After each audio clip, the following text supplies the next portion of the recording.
Hey everybody, thank you so much for joining us here today. This is Nichole with Topaz, and today's session is From Raw to Ready, a photo editing workflow. This session is going to be focusing on the post-processing portion of your overall photography workflow. From simple to complicated, every photographer develops their own post-processing workflows as they continue to work in photography. In this session, we're going to be demonstrating a basic editing workflow with this image that I'll show you real quick here. And then we will be jumping into this image over here, this forest bridge image, and going over some additional steps that got us to this after image. Some of the programs that we're going to be using are going to be ReStyle, Glow, Clarity, Detail, Lens Effects, and I'll be working with Photoshop CC 2014 and Camera Raw. So with that, let's go ahead and get started. Again, this session is all about the post-processing workflow of your overall photography workflow. An overall photography workflow is going to be from capture to the very end of your output. And so there's a lot of steps that go into the actual capturing of your image and the browsing and organizing of your imagery, and then going into this next process that we'll be covering, just that post-processing step. So with raw imagery, let me go ahead and just pull over my browser here so you can see. I'll be using a CR2 image here, and usually what I'll do is I'll pull it in from Bridge, but I have it in a webinars folder here just organized. So what you do is you can go ahead and open it with whatever program you'd like to open it with. And when you do that, it'll automatically open your raw image into Camera Raw if you have Camera Raw. Now you can apply all these steps to whatever raw processor you want to use. A lot of these things are just going to be covering more exposure and adjustments that you would do within your raw conversion, and then taking it into the host program to continue with the more creative and personal edits that you want to add to your workflow. So one of the reasons that I use RAW is because it gives you a lossless image format that gives you the most information possible from the one image that you've taken. So even if there might be a little bit of blocking up in the shadows, your exposure was just a tiny bit off, a raw image format allows for you to go in and more easily fix those issues than a JPEG format might. A JPEG image format, if you are taking that with your camera, is going to do some pre-processing within the camera before you actually even get it onto your computer. With RAW, you can really manipulate it, and you have a lot more latitude to come in and adjust it the way you'd like. So a couple of the adjustments within my RAW conversion process that I pay attention to are going to be more of the exposure, going in and just really trying to make my histogram as good as it can be and get as most information as possible. I'm going to go ahead and reset this whole image. It's applying my last preset. Just going to reset Camera Raw defaults down here at the bottom, and we see the original image pulled in now. Now, if you're wondering where this image was taken, it was taken in Panama. It's a Gary building. It was a beautiful day out. It was over the holidays, and I had some time to sit there and set up, just a little bit of time though. I was touring it with family, so they weren't going to sit there and wait around for me, so I only took one shot of this particular scene with the flowers in front, and I really enjoyed it.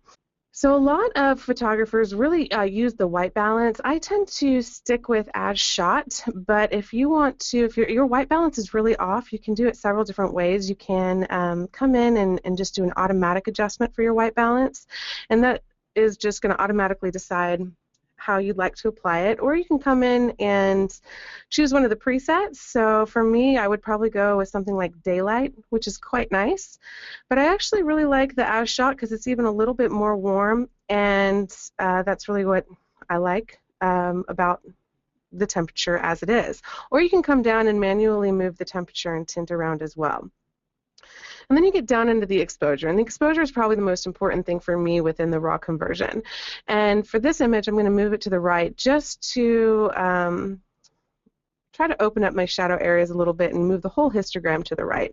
I have a little room to work with on my highlights, and then I want to kind of bring some more detail into my shadows, so I'm just going to move that exposure maybe to about 0.15.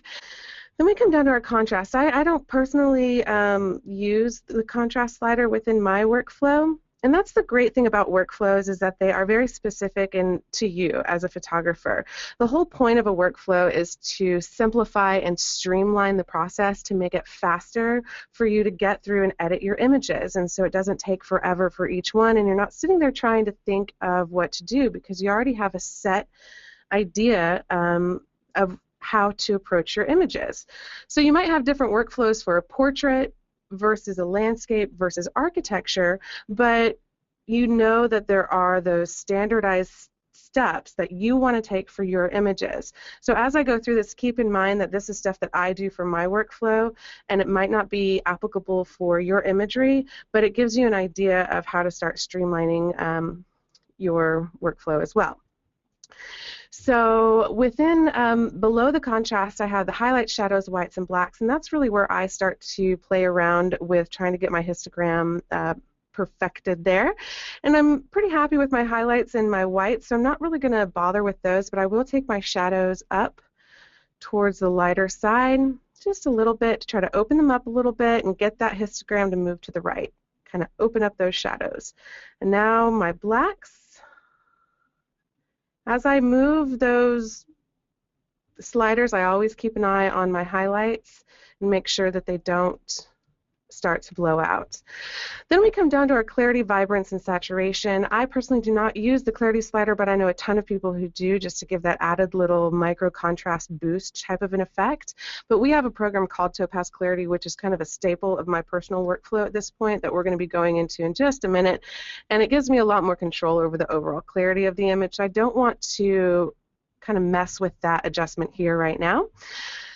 Vibrance and saturation, similar ideas. I don't want to do too much with the tone, vibrance, or saturation, but I tend to usually just take my vibrance up a touch to get some of those desaturated colors to pop out, and maybe even add a little bit of saturation, but nothing too extreme, because I don't want to start off with an image that has a lot of saturation and then maybe halfway through my workflow decide I want to have a lower saturated one. Then I have to do that.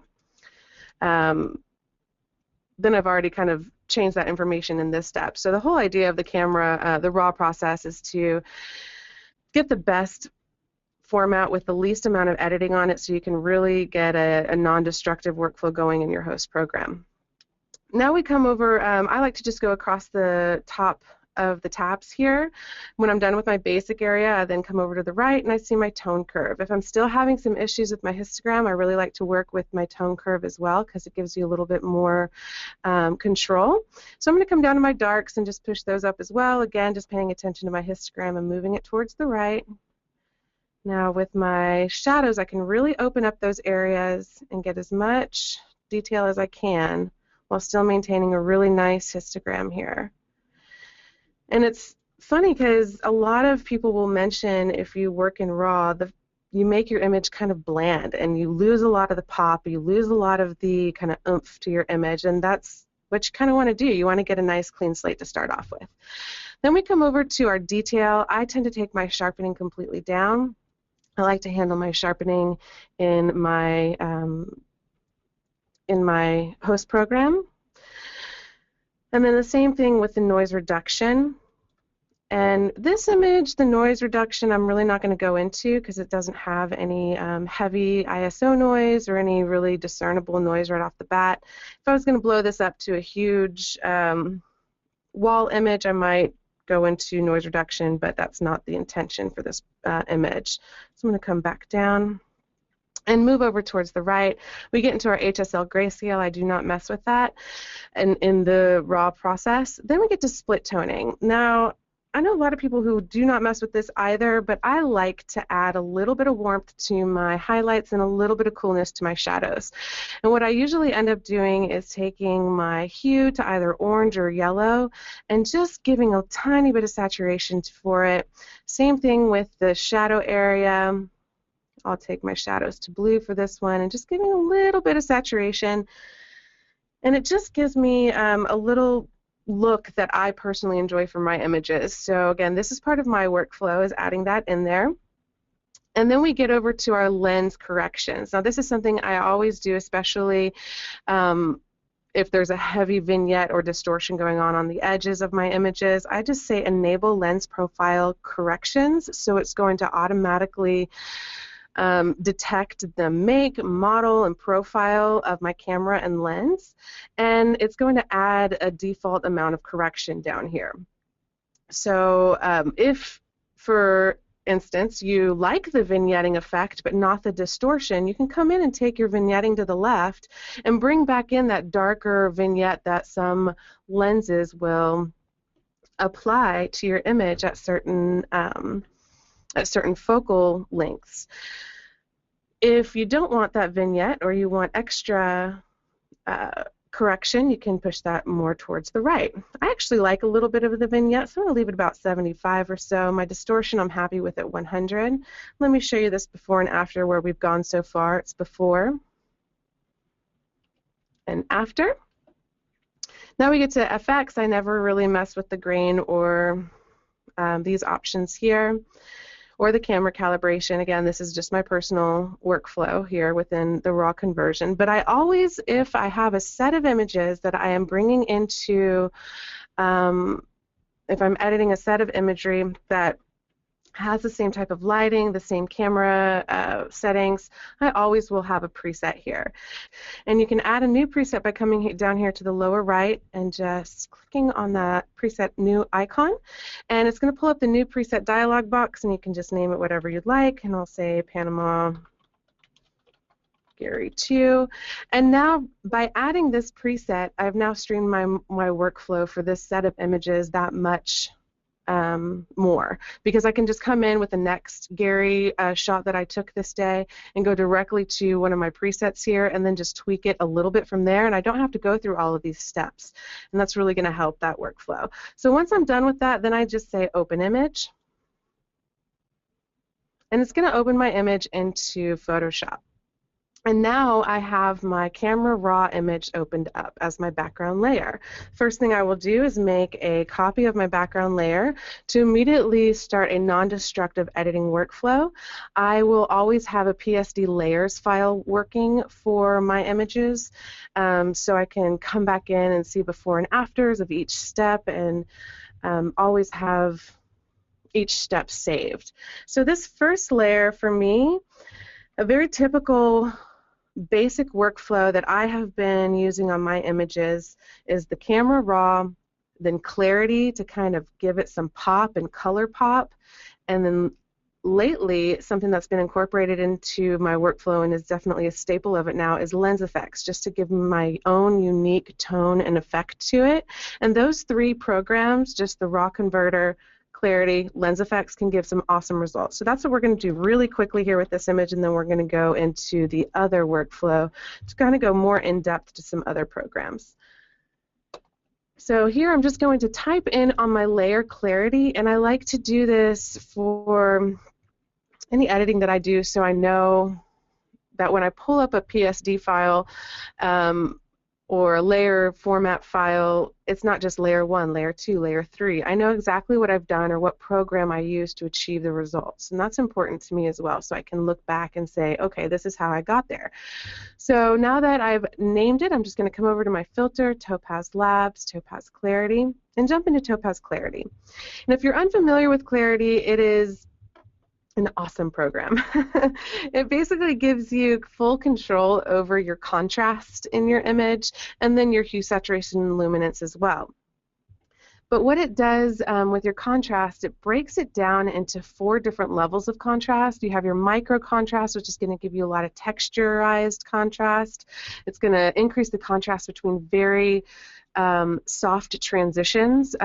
So things like the building's texture and cement will really start to pop out. So for this image, that's really what I want. I want to add a little bit more of contrast back into my building and back into the grass and flowers that I kind of took out within the camera raw process. And I know that kind of seems like you're going backwards and forwards, but I wanted to really get a lot of detail within my my shadow area so I could work with it however I want to at this next stage of my workflow. So here I'll just add a little bit of texture contrast by taking my micro contrast up, maybe to 0.25 or so, and I'll show you that. Here's before and after. And then we have our low contrast. I'll take that up as well. Low contrast is going to be focused more on mid-tone contrast as well as the medium contrast. Those are going to be not the darkest and lightest tones of your area or of your image, and not the texture contrast, but somewhere in between. So the medium contrast, I'm going to go ahead and take that up just a touch as well. And I really like what's happening with the contrast, but I'm noticing as I am working with these top three that some of my shadows are starting to block up. And I don't necessarily like that. I want to open those up and get some detail. And then some of my highlights are getting a little too bright for me, such as this area of the pillar here. So I'm going to come on out of the image so I can see a little bit more of it. And I'm going to take my high contrast to the left. And this is kind of a trick that I usually incorporate in Clarity all the time, if you've seen my sessions.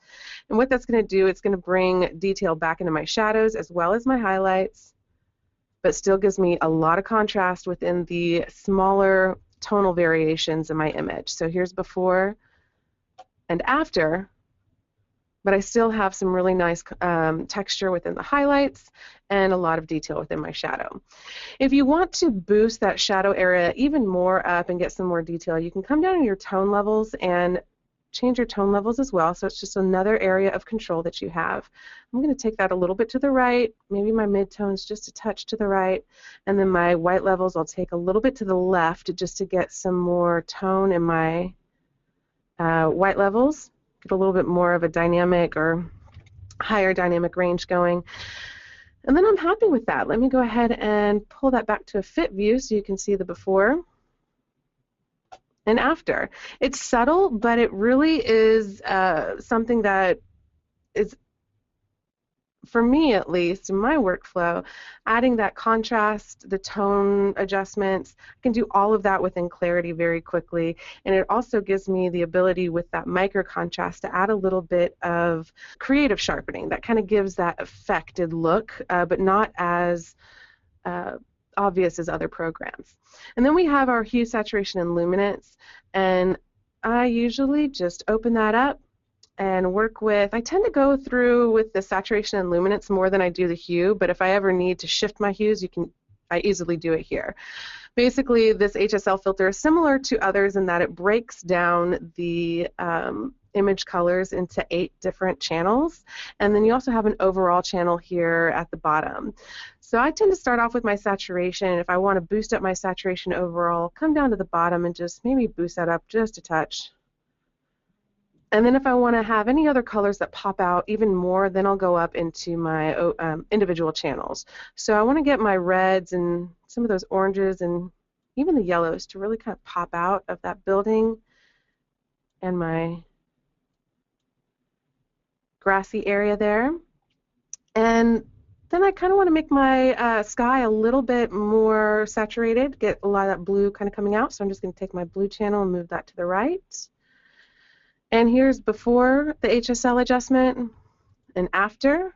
So nice saturation levels there. Now I'm going to go into my luminance, which I also tend to go into for every workflow that I go through, just to brighten the areas of the image that I want to have the viewer's eye go to and kind of take out some of the distractions, darken some areas that are kind of drawing my eyes. So for this image, I kind of want to darken the greens and yellows just a bit because they kind of are taking over on this foreground. So I'm just going to take my greens down, my yellows down. Kind of allows my eye to kind of just kind of go past these. It's really nice flowers, but the overall focus I want to be the building itself. So by lowering those, it kind of lets my eye just continue on into the image. I also just want to take my sky down a notch, so I'll take my blue to the left.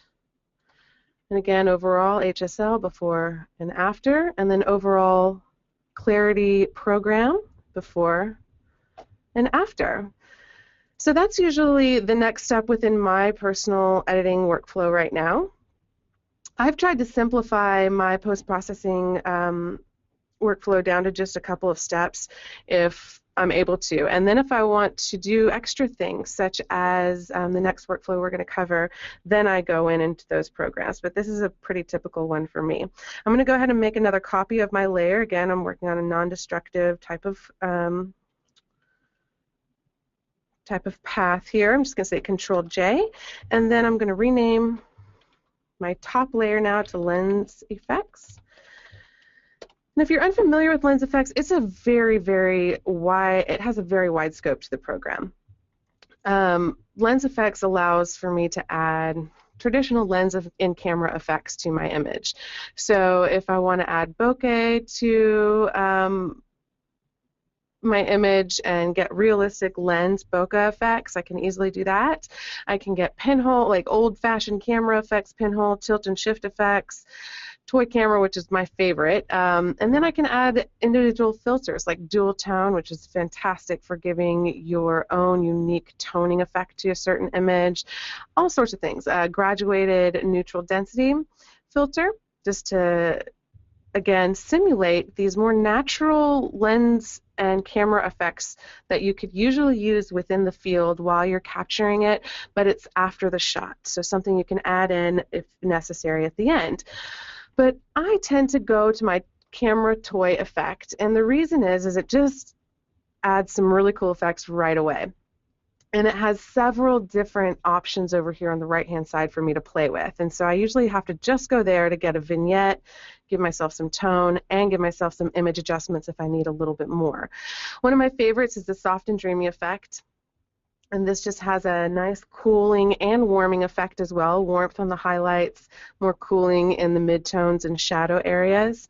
And it adds some image blur to kind of give that toy camera essence about it, like your hand was moving or something like that, which I tend not to want to apply to most of my images. So I'm just going to go into my toy camera aberrations and take that camera shake slider to the left, immediately get rid of that, and now I have a nice focused camera with the toning effect and the vignette applied. Now my vignette strength is a little strong. As I go to the left, it's going to be more dark, and as I go to the right, it'll get brighter. But I just want to go just a touch to the left just to give a tiny bit of vignette, but not much. So I'm pretty happy right there. I'm going to take my grain amount out because I'm not interested in adding grain to this particular image. And then I'm going to go into my placement adjustments just to show you how the toning works within this particular module. So the toning, if you take the transition down, you can see that there's two different regions. Here's one below and above. It's two different shades of blue, basically. I'm going to take that region size to the right so you can see that come down. And you'll see the two different types of tone. For this preset, the region A color cast is on the top, region B on the bottom, and you can just go in here and really apply your own tone. And I'm going to maybe go for more of a greenish warm tone versus a bluish warm tone. So I'll take that green up, maybe take the blue down, red a little bit up. And then in my region B, same idea. I'll take some of that blue out, maybe add a bit of green, a little bit of magenta instead of red. Then I can come back to my placement adjustments, adjust my transition, and apply two separate effects to my image, which I really like. If you find that adding tone on top of your image like this affects the image just a little bit too much, you've lost some of that pop that we got in clarity, you can quickly go into image adjustments, because usually we apply some sort of image adjustments to compensate for the tonal adjustments within each filter. So image adjustments, I'll just go ahead and take my brightness off. I'm double clicking these just to get rid of these adjustments. So contrast, saturation, I want to have that saturation back. I want to have my saturation boost back. Shadows, let's see here. I do want to kind of keep my shadows to the left. my highlights to the right. Maybe take my brightness up just a touch now that I've got those shadows back in. Here's before, here's after. I'm happy. Here's where I would save a preset, and I would have saved a preset in clarity as well. We can go through that here in just a moment. Preset name, Panama, Gary 1. I'll say OK, and it's added down here in the bottom of my preset list for this category. Now I can press OK, and all right, so now that we have that preset applied, sometimes back in Photoshop I don't really like how it, I don't necessarily like the strength, and I'll take that strength down just a touch. So down to about 70 is where it looks good to me. I'm pretty happy here. It gives me the kind of feeling that I was looking for, and I'm done with my process here. Now we come to the getting it ready portion. For me, what I do is I save a PSD file. So I'll come over here and say save as, and I'll go to wherever I need to save it, and we'll say Gary 1, and I'll save it within a non-destructive file format like PSD or TIFF, and I'll say save my layers. And now I can always reopen this and come in and say, you know what, I don't like how much of that lens effects filter is applied. I actually want to take that down, and I can save this as a different file. So I can always come back in and adjust things the way I need them to be. But once I save my PSD, I then come into my sizing and kind of think about, let's say I wanted to print this image at a 4:6 and put it on a frame. So what I would do is come into my image size, take this down to 6:4. I always go, if I'm printing, with a resolution of 300. So I'm happy there. Say OK. We'll scroll back into the image. Now it's resized to the size I would like it to be. And here's where we come into the output sharpening area of the workflow. Now with output sharpening, what I like to do is more selective sharpening, and what I would do is just come in with maybe Topaz detail and just sharpen up my building a little bit. So we can go through that process real quickly. I'm going to make a stamp layer here, and that's going to be Control-Alt-Shift-E, and what that does is actually just give me a 100% full 100% opacity layer copy of what I was looking at on my screen. So now I have a new layer that's not at 60% like the lens effects layer was. I have a new layer, 100%. Now I can go into something like Topaz detail and do some selective sharpening on just the areas I want to kind of drive my viewers' attention to, and then I would save it in the file format that I want to save it in. So for this, I might save it with as a high resolution JPEG, and then send it on to a printing, go through the printing process for this. We're running low on time, and I definitely want to get to the other workflow, so I'm going to skip the output sharpening here on this particular image. I feel like I explained it at least enough. If you want to know more about output sharpening, you can go to our YouTube channel, and it's youtube.com/topazlabs. Just go into the search area and type in output sharpening. We have a couple awesome tutorials from some of our guest presenters where they go into that a little bit more. But I want to go into this bridge image, and this was actually taken in Peru. And I'll start here from the beginning. This is the original background image. And then I actually, this image was taken, it was not taken by me, it was taken by my dad, and he used a JPEG format on his camera. Well, I went through, he likes me to edit his images sometimes if, you know, he wants to blow it up to poster size. And I loved this image, and I cropped it a little bit as well, and rotated it to get this original image, but this is a non-edited image. Even with JPEG files, I like to go into Camera Raw. So here's after Camera Raw, and you can tell it opened up those shadow areas, it brought detail within those highlights, and it gave a little bit of tonality to the image that I like, and that's really what I work with Camera Raw. Then I took it into Clarity. We've already gone through Clarity, so you can kind of understand where that pop is coming from, and it does it in a very natural way, and right here is, you know, sometimes where somebody says, okay, stop, if they're looking for a more natural edit.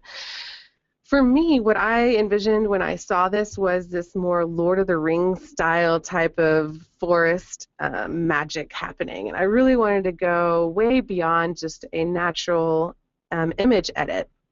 So you can definitely tell this isn't, supernatural, but it's still not too over the top in my opinion, and I really enjoyed it, that type of look. So I wanted to see how I could create it. So after clarity, I decided, okay, to kind of start popping out my larger image details even a little bit more so than clarity was able to do, I took it into Topaz detail. And you can see Topaz detail just really crisped up a lot of those areas, and I really loved that effect. And then I made a stamp layer just to kind of get a new fresh layer to start working on. And then I used ReStyle to do a lot of the actual toning to create the end effect that you see. First I went and searched a forest type of tone in ReStyle and came up with this. Used a blending mode to actually get to this stage. And then I took the image in again, but I didn't take this image in, I took the stamp layer in again, and I worked on creating kind of a more warm and fiery type of effect for my highlights, and then I painted those in. Then I created a stamp layer again to kind of get a fresh new layer to work on, and took that particular layer into Topaz Glow, which is our latest program here that really allows for you to make the highlights in an image have this beautiful glow. You can go very artistic and graphic with glow, or you can go more soft glow and paint it in exactly where you want it to. And let's see, let me increase that so you really see. And I'll go to the normal. Here's where the glow effect happened. Here's before and after. You can see it really just applied to those highlights because I painted it in here with the masking within Photoshop.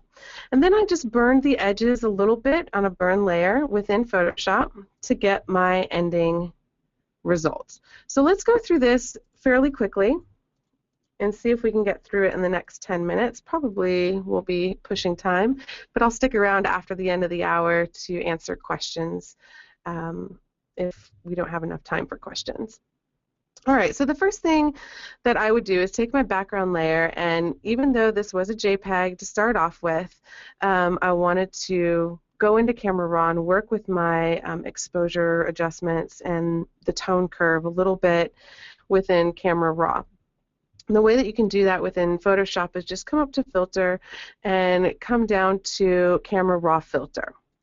Now, this filter looks the same as the Camera Raw conversion process, except it has some limitations. So, for example, in the lens corrections, you're going to see more manual adjustments versus an automatic where it reads what camera and lens and profile you had.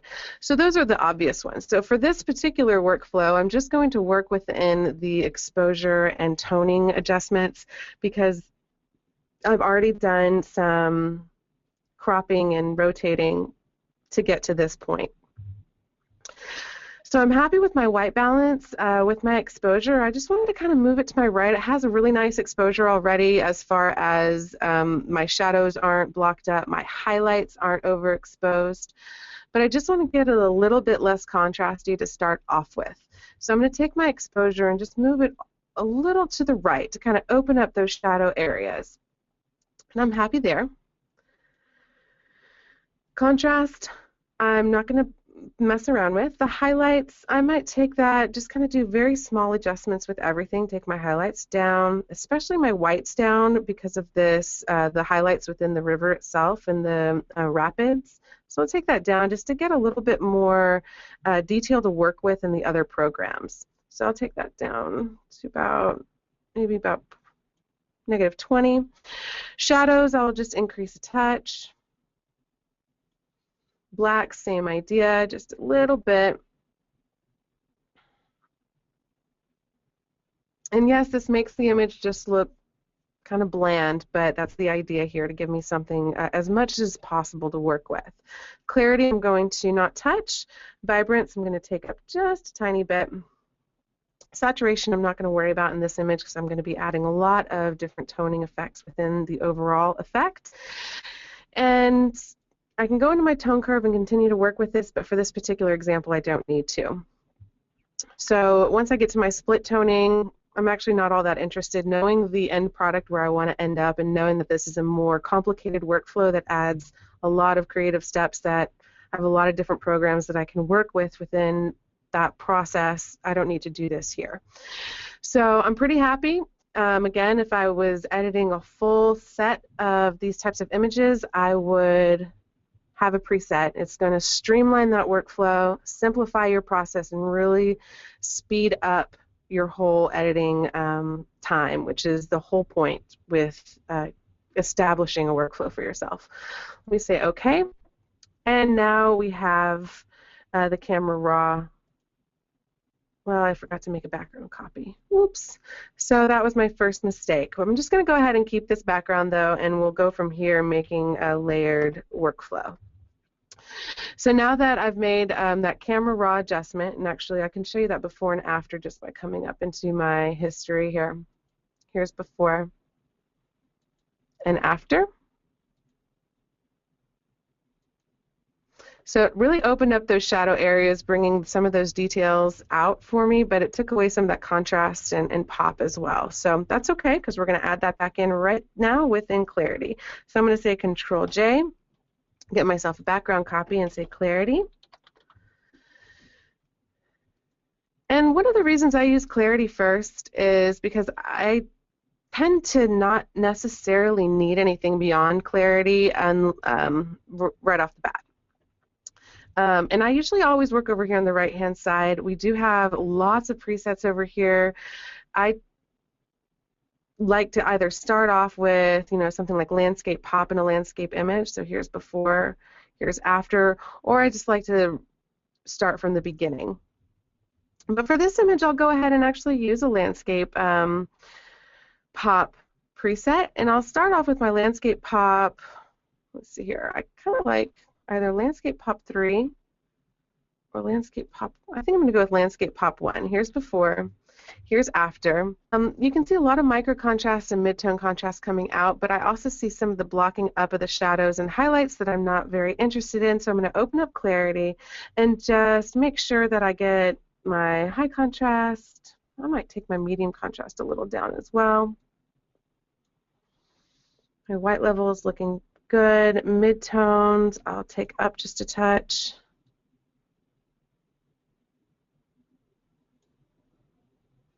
And before and after.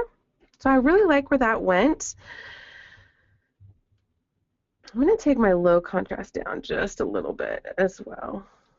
Yeah, I want it to be a little bit more of a natural change at this stage.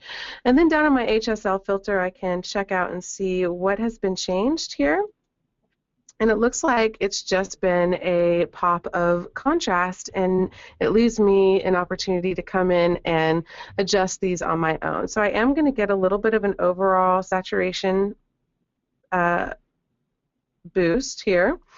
And then maybe come in and give a little bit more saturation adjustments with my green and yellow.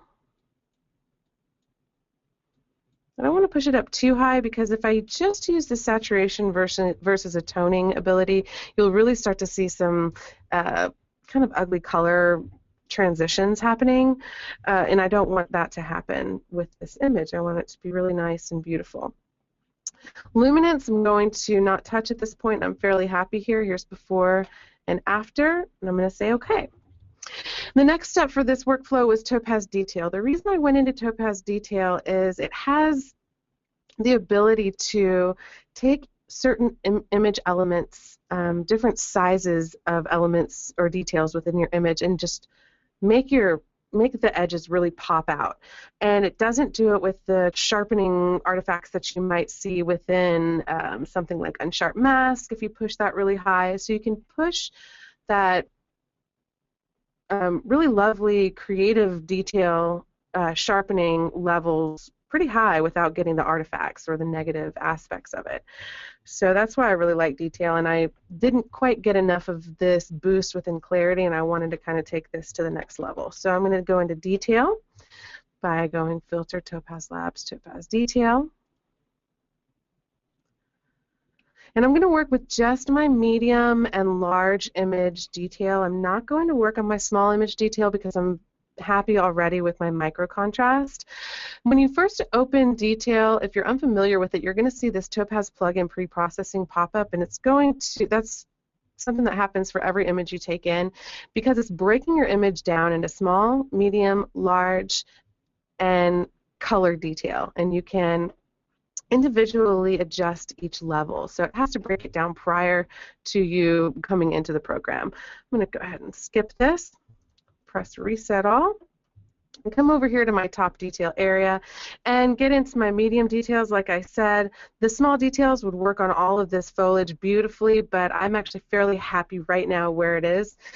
I really want to pop out the larger image elements to make those stand out against all of this small detail that's kind of overwhelming the area. So as I take my medium details up and my large details up versus just my small, you'll really start to see those kind of jump out at you. So here's before and after. Again, before and after. Let me try those large details just a touch more. There we go. And now we're starting to get a more affected type of image, which is something that I wanted to get for this. So I'm happy here. Here's before again and after. And I'm pretty happy here. I just wanted to do that within this program, and I knew I could quickly get in there and do that in this particular creative sharpening step. So I'm just going to say OK and get back into my host program. Now I'm going to make another quick layer here, and because everything has at this point been at 100%, I'm not going to worry about my stamp quite yet. I'll go ahead, actually yes, I do want to make a stamp layer, and I'll tell you the reason why. I want to have two layers, the same layer, to take in two separate times into Topaz ReStyle. Here's Control-Alt-Shift-E, and that's going to give me my stamp layer. And now I can make a copy of that, and I can say ReStyle and go into ReStyle. And ReStyle is a program, if you're not familiar with it, it is a color theme program. It's going to completely shift and change the whole color theme of your image. So you can take in, let's say, a summer image and make it look like a winter image. You can take in any image and just completely give a very interesting effect right away. So don't be frightened by the initial toning application. Usually it's not appropriate for the image you bring in unless you're bringing in the same image series over and over again. But the way that I like to work with ReStyle, because there are just tons and tons and tons and tons and tons of presets within here, there are over 1,000 different color themes for you to choose from. The easiest way I've found to really work with this program is to do a search. And the way that you can do that is to click on this little grid icon, and that's going to pull up your quick grid view. And I like to come up to my keywords. We did keywords for every single one of these presets. So either it's going to be pulling from the keywords of the actual preset name itself, which is either going to be named after the colors that are in it or the subject matter that the original theme came from. So if you say something like forest, because we're in a forest, and I kind of want to get a foresty effect here. If you type that in, you'll start to see all of these different forest adjustments here for you. And you can come in and choose something that just works for you.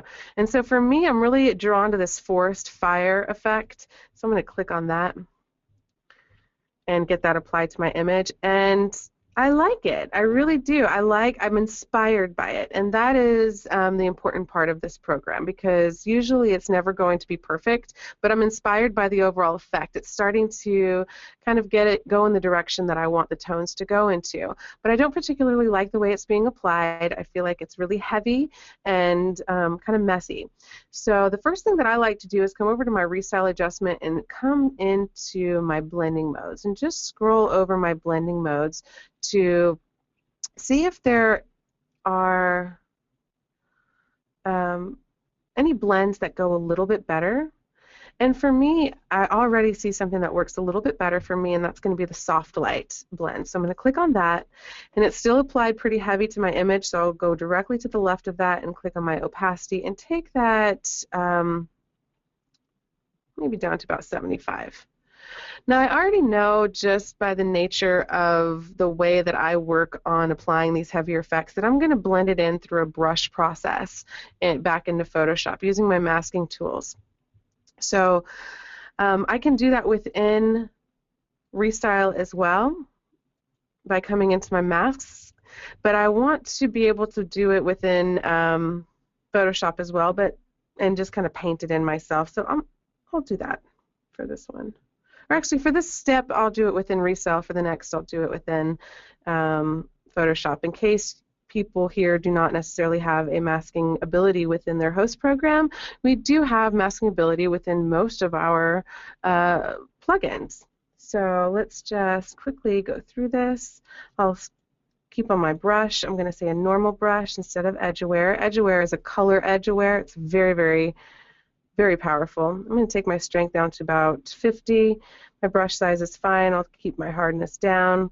And I want to just apply this effect in the in the shadowy areas, I guess, but there are some areas that are blocking up a little bit, so I'm just going to open those up by kind of going over those and kind of just opening them up a little bit. Also on the water, I'm not really liking the way that it's being applied, so I'm just going to go over the water a bit, open those up, open up this upper right area, and get some of that detail back into those shadows.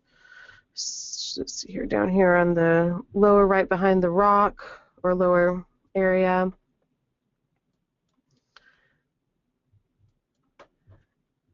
And again, I'm just painting in the effect exactly where I want it to go. So I like what's happening here. I'm a fan. I'm going to go ahead and press. I'm going to put that at about 50% now because I like it a little bit less opaque. There we go. A little bit more opaque, excuse me. I'll press OK and get back into Photoshop. And while I was in ReStyle, it kind of occurred to me that I can bring this, the image back in, the stamp below. I can make another copy. So I'm going to make another copy of my stamp and say ReStyle. Again, ReStyle 2. And this time I'm just going to push that on top of my other ReStyle adjustment. And we'll go right back into it. And this time I want to find kind of more of a fiery type of effect that I'll apply to just my highlights and just the yellows and things like that. So that's exactly what I'm going to look for within ReStyle is I'm going to search the word fire. So I'm going to come in and say fire. And I might even just apply that forest fire effect again. I think that's what I'm going to do, except this time instead of applying it within the soft light area, I'm going to do something like the color or actually kind of just like the normal. So I'll stick with that and just press OK just so you can quickly see the rest of the workflow before the end of the hour.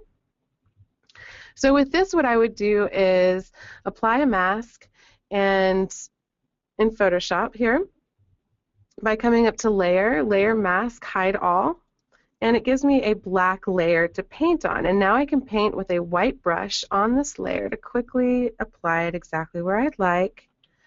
I'm going to do so at an opacity level of maybe 30% just to quickly get it done. And now I'm just going over the areas where I want to add that kind of fiery warmth. And I'm doing this very quickly just to try to get through this so you can see it if you have to go at the end of the hour. And I'm going to kind of paint it and kind of get that warmth that I was really looking for in the overall ending effect. And maybe I'll even, that's a little strong. Maybe what I'll do here is I'll go back, I'll take the overall opacity down here and to apply into my really big highlights. So overall I'm starting to add that kind of glowing yellow effect to the image that I really liked.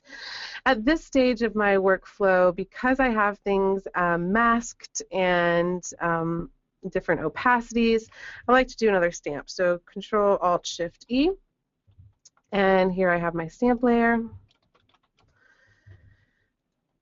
The last thing that I wanted to go into was the Topaz Glow, just to get that finishing touch of the kind of glowing effect I was after. Okay, so here is the layered file, and this is why I keep the layered file around, because it gives me the ability to come right back in and know or see all my different steps. Now the steps that we were on, we had just done a stamp layer, and then my next step was to go into Topaz Glow. So I'd like to do that right now, starting from this layer 3, which is my stamp. So I'm just going to make a quick copy of this and go into Filter, Topaz Labs, Topaz Glow. So now that I'm in Topaz Glow, it's going to bring us into this newer interface that we have. And again, this is our latest program, and some of these are just not going to work for this particular image, and I'm not looking for this type of an effect anyways. What I really want is just the really lovely color that and softness that can come from glow, but not these really affected images. So I'm going to go into my neon effect, and there's something like Brilliant Fibers 3 is starting to show it, where it'll really start to show these saturated glowing colors. There's also another one that I'm thinking of is the Natural Neon 3. So here's the Natural Neon 3. I'm going to click on that. It's going to be applied to my image, and you can see it really just brings out some of these brilliant colors that you can pull from the image. But obviously this is not going to work. I mean, I'm not trying to get this fibrous type of image for now. So down here in the lower left we have blend modes within this program as well. So if I go through, I can come in and say, you know, maybe I want to do an overlay.